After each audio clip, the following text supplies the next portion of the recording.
tungkol sa panliligaw ni Alden Richards sa dating girlfriend at ka-love team na si Catherine Bernardo. Kamakailan lamang ay naging laman ng mga usap-usapan sa social media ang isyong panliligaw ni Alden Richards kay Catherine Bernardo matapos mamataan ang aktor sa ilang mga pagtitipon at pagdiriwang ng pamilya ng aktres.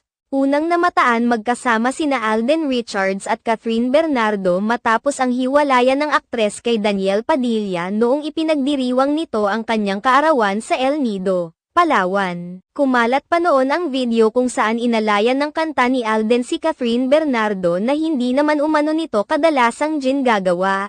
Nasundan naman ito noong post-birthday celebration ni Catherine Bernardo kasama ang kanyang glam team at pamilya. Makikitang binigyan pa ni Alden Richards si Catherine Bernardo ng mamahaling bulaklak at regalo. Pinag-usapan rin ang mga sweet moments nila habang kumukuha ng mga pictures.